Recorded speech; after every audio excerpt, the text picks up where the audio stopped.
Welcome to WLG Sports. Today we're going to be talking about our MLB postseason predictions. So we'll get started by talking about the game that happened last night, the Red Sox versus the Yankees.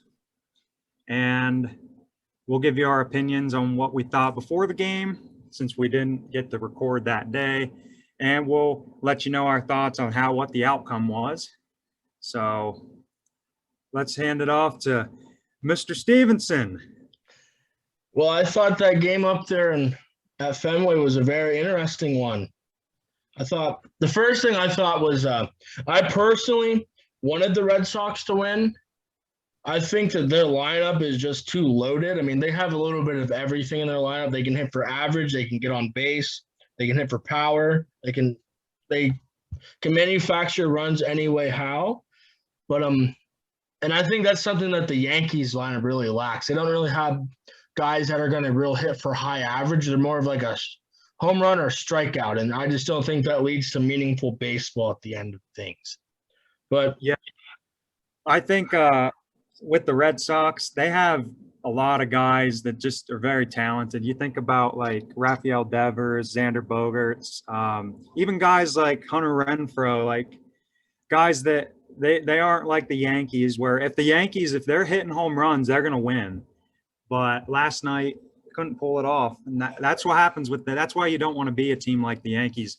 I thought the Red Sox were going to win because you look at the Yankees, they're not a team that they can't have home run nights every night. And when you got a game like this where it's not a series, if they don't have their A game and they're not hitting home runs, they're not going to win. Well, that's definitely how I look at it. I mean, when you go down the starting lineup yesterday from the Yankees, it was Rizzo, Judge, Stanton at the top of the order. And when you look at it, they were a combined 5 for 12, which, that's great. Yeah. I mean, 3 hits for Stanton, 1 was a home run, in the ninth inning? Yeah, the 9th inning. Rizzo got the other run scored with a home run, and Judge, I think, hit a single. But when you look at 4, 5, and 6 of Gallo, Torres, and Gardner, they were a combined 0 for 11. No walks. You can't win a baseball game with that. Definitely not. That's the meat of your order. And I mean, I don't know if it goes back to that's like there's just holes in that Yankee lineup when you look at it with depth-wise. I mean, the fact that Brett Gardner is in the 6th hole and is playing in center field. I mean, don't get me wrong, he's been a good player all of his career, but he's really going downhill. Gleyber Torres this year's kind of been a disappointment. Yeah, and for sure. Joey Gallo had another typical Joey Gallo game. He's either going to hit a home run or he's going to strike out 3 or 4 times, and he went 0 for 4 yesterday. Yeah, that's been the story with Joey Gallo pretty much his whole career. And, like, if he's having a bad day, then, he's not hitting anything because when he has a bad day, he's going usually like 0 for 4 with a lot of strikeouts. And I think the Yankees, what they needed was they need a consistent guy that can hit and get people on base, but they just don't have it. They needed a guy like Adam Frazier in the trade deadline. Yeah, I get Rizzo is a guy who can get on base, so that's a different dynamic. But, yeah. The thought of putting Rizzo at the leadoff spot, that just shows you how many holes, like average and on base percentage wise, is in this Yankee lineup. To me, Rizzo's just not a leadoff guy. No, and then you look at the Red Sox, and they've got a lot of guys that can hit. Like, if you look at Rafael Devers, he put together a great season. Xander Bogaerts put together a great season. Pretty much everyone in their lineup had a pretty decent year. Bobby Dolbeck did pretty good. And then their pitching, I think their pitching's pretty solid. The Yankees' pitching's okay, but Garrett Cole couldn't stay out long enough. Yeah, he went a combined 2 innings. He went into the 3rd. He couldn't get through the 3rd. I think, Clay Holmes had to come in, and Clay Holmes has been great for the Yankees. He came in, went 2 innings, didn't allow a run. But something was just off about Garrett Cole last night. I don't know if it was because he was, postseason baseball in that lineup or whatever, or if he's injured, because, some of his pitching decisions didn't really add up. There was changeups that were supposed to get down, but were thrown up in the zone. I think Schwarber got one up high that he just took out to right field. Well, there's another guy, Schwarber. What a heck of an ad for the Red Sox over the trade deadline, man. Yeah. He's the difference. He's a great player. There's a couple guys we didn't even talk about. We didn't even mention Verdugo. Oh, my God. Yeah, he's great. We didn't talk about Christian Vasquez. He's been he's played solid this year. Yeah. Like you said earlier, Renfroe. Yeah. But I think the two that are just there is Bogarts and Devers. Devers didn't get a hit yesterday, but he scored a run and he walked twice. So that's just going back to what we were talking about. Like, the Yankees just don't have the ability to get on base. No. Yes, the Yankees did not walk once yesterday. Huh. The Red Sox didn't allow a walk yesterday. And Nathan Eovaldi, I wouldn't say he's some great pitcher. He's pretty solid, but he didn't walk.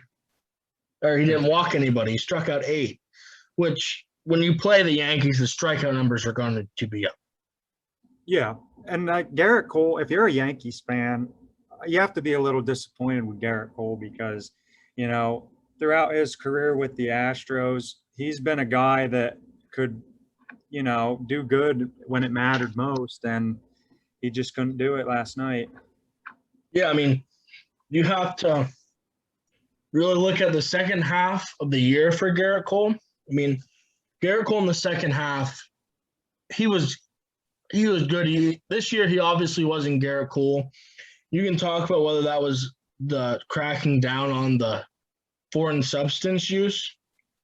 But to me, Garrett Cole kind of reminded me a lot of his earlier days in Pittsburgh when, he was coming up. He was good, don't get me wrong, but at the beginning of his time in Pittsburgh, but then he became kind of average in Pittsburgh. I don't know. Garrett Cole hasn't really been pitching to the level we're used to seeing from him. And I just think that it's probably disappointing to the Yankees. We have a friend who's doing this with us, big Yankees fan.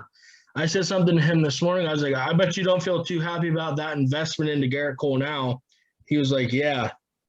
I just think that's how it goes when you talk about you invest in pitching in those big-time games, and you can't even get through the third inning when you're supposed to be the ace of your staff. And some regard him as the second best pitcher in all of baseball. So when you look at this game, the Red Sox, they pulled it off, 6-2 victory. They're going on to the Rays, so we'll talk about that another time. But why don't we get to the matchup tonight, which is, I think, arguably it could be one of the best matchups in the postseason, the red-hot St. Louis Cardinals coming off 17-game win streak. And the Dodgers, who are the reigning champions. So what are you thinking with this game? I'm thinking that the Cardinals have a daunting task ahead of them. Playing the Los Angeles Dodgers with their acquired at the deadline Max Scherzer, who has pitched great for them. I think I don't know the stats off the top of my head, but I think with Max Scherzer on the mound for the Dodgers, they're pretty much practically undefeated. Yeah, they've been absolutely dominant with Scherzer on the mound. But you think about this, the Cardinals, they've been, for lack of a better word, kind of unbeatable over the past in September. You look at it, no matter which pitcher they're facing, they take them. Definitely. That's the one thing with the Cardinals is they've been playing they're playing hot baseball. And with the wild card, it's winning you're in basically, or if you don't win, you go home and you watch from your house like the rest of the league. And That's one thing that could help the Cardinals is they're red hot at the right time. I mean, they got hot at the right time. You look back at the beginning of August, people were writing off the Cardinals. I mean, They were bad. there wasn't many people who had the Cardinals going, and then really lately their best player really has been O'Neill. I mean, Oh, O'Neill's yeah. been magnificent, and it's weird to say that because even Goldschmidt really turned it on. Yep. Well, O'Neill, 13 home runs in September, absolutely insane. Like that guy, he has just been popping off lately. It doesn't matter who he's facing either. Whatever pitcher it is, it seems like he's just on. He's just on. He's been on every game, it seems like. And the thing about the Cardinals and the Dodgers have a lot of pressure on them because they're the reigning champions. They can't lose in the first in this wild card game. They cannot lose in their mind, like because they arguably, you could argue they're the best team in baseball, definitely with their roster, their pitching. It's kind of ridiculous, honestly. Trey Turner added at the trade deadline, just absolutely unbelievable since he's been on the Dodgers. Yes, and I mean even the Dodgers lost Max Muncy. They lost Kershaw down the stretch. I mean, I think Matt Beaty's starting at first base today, which even Matt Beaty's not like he's obviously not Muncy, but he's not a terrible option to have at first base. Yeah, for sure. But you think about since their trade deadline, though, I think you could argue, and this is a guarantee, Scherzer's been their best pitcher since the trade deadline. I don't even think that's a debate. And Trey Turner might be their best hitter since the trade deadline. Yeah. Trey Turner has been insane. I've seen a stretch since the deadline. They went 51-23 down the stretch. That's absolutely unheard of. Yeah, that's crazy. You know, if it weren't for the Giants were just a great team all season. That's the thing with them. They were consistent all year. They never had like bad stretches like the Cardinals where they just couldn't win a game. And then obviously though, when you're thinking about playoff wild card baseball, if I were the Dodgers or the Giants, whichever one ended up getting the wild card game, I would tell you right now, I would be kind of afraid to play the Cardinals. Definitely. I mean, when you think about the Cardinals over the last decade or so, the last 20 years, they have, I think, 3 World Series championships since 2000? Yeah. I mean, even going back to 2011, they snuck in as the wild card. David Freese, had a miraculous playoff run. They had Wainwright, Carpenter back then. They went into the NLDS against, at that time, the Philadelphia Phillies of 2011. They had the 4 aces. That team looked unbeatable. But, I mean, the Cardinals have had a history of being an underdog and going through the playoffs and being able to stick it out. So, I mean, I wouldn't be shocked if the Cardinals do win tonight. I think the one thing that does matter for the Cardinals, though, is Adam Wainwright needs to have another one of his miraculous starts. He has to come out, and he has to keep this Dodgers lineup at bay for as long as he can. I mean, I think it's almost inevitable. The Dodgers are going to score. Yeah, they're going to score runs. That lineup is just too deep. You have Mookie, Seager, Turner, Trey Turner, Justin Turner, obviously, Will Smith, A.J. Pollock, Matt Beaty, and Cody Bellinger in the 8 hole. Oh, Cody Bellinger is the 8th hole. That's just not right. Yeah, exactly. And he's had an inconsistent year, but I don't know. He's too good. He's too good. He is too good. I mean, he was an MVP. He's too good. Yeah. Like, oh man. I look at the Cardinals here, and you're right. Definitely the biggest factor for them to win tonight is Wainwright. There is no doubt about that. If Wainwright struggles, it's over, I think. And I think in the lineup, Goldschmidt, Bader, and O'Neill are going to be the X factors. They need to play great. Yes. Edman needs to play great too. I think Edmonds at the top of the line. I think he's batting number one. I think he's what their leadoff guy, isn't he? Yeah, he is, and he's a good leadoff guy. He's had a lot of good hit streaks this season. I think he can do good at the leadoff spot, even against Scherzer. Yeah, I mean, that's the thing. And the lineup, or the defensively, the Cardinals are, going to have to be on the top of their toes.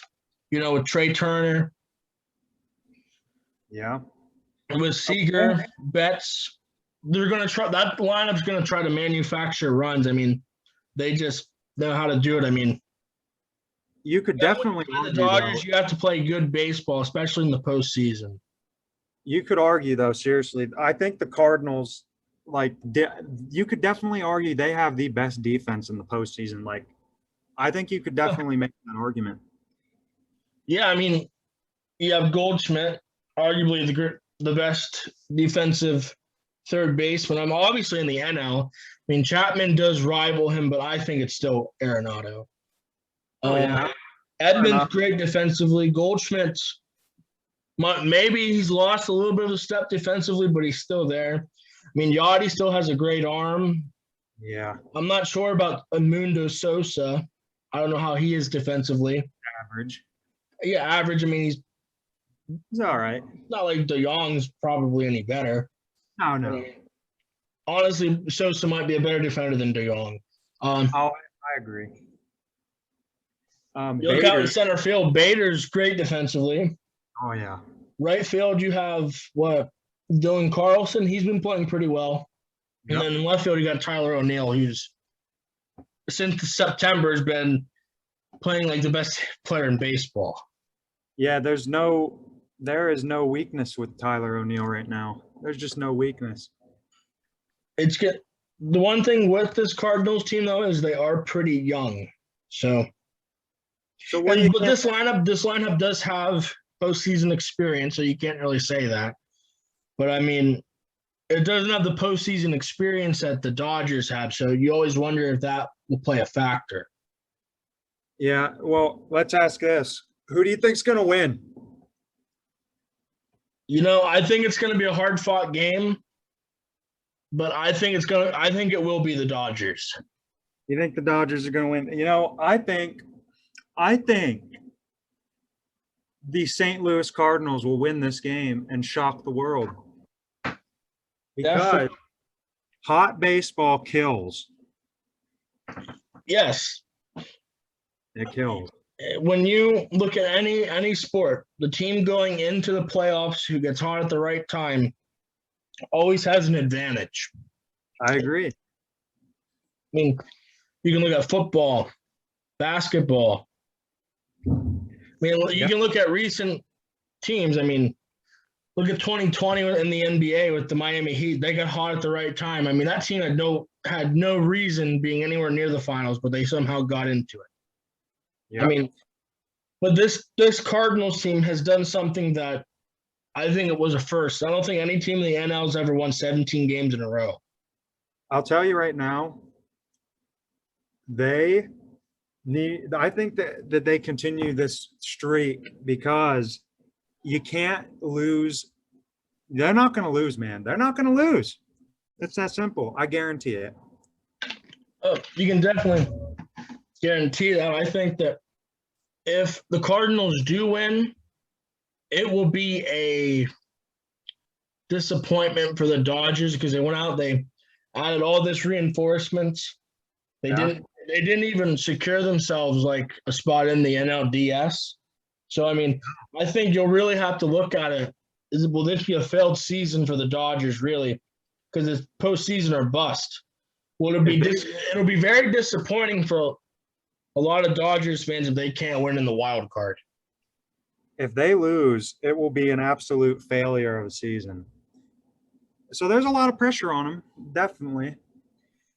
100%. And hey, question for you. What are we going to be talking about next episode? What we can talk about really is we can look at it can be broken down a couple days from now. We can look back on the NLDS. We could wait until after that. We could talk about midway through it, talk about the NLCS, talk about World Series. We can talk football. We can talk anything. This is really a discussion we can look at.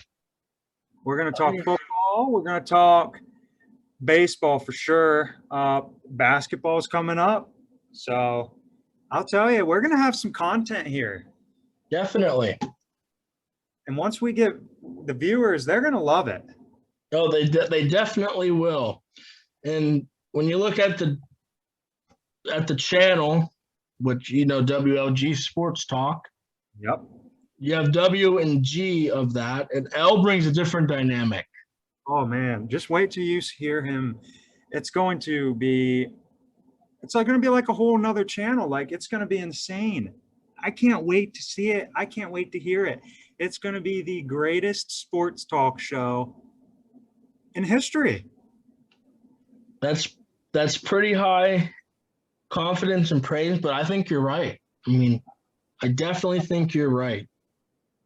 All right, man. Next episode is going to be unbelievable. We're going to talk about this Cardinals game. We're going to talk about it. You definitely are. All right. Well, that's a wrap. That is a wrap. Thank you for listening, and we'll see you next time.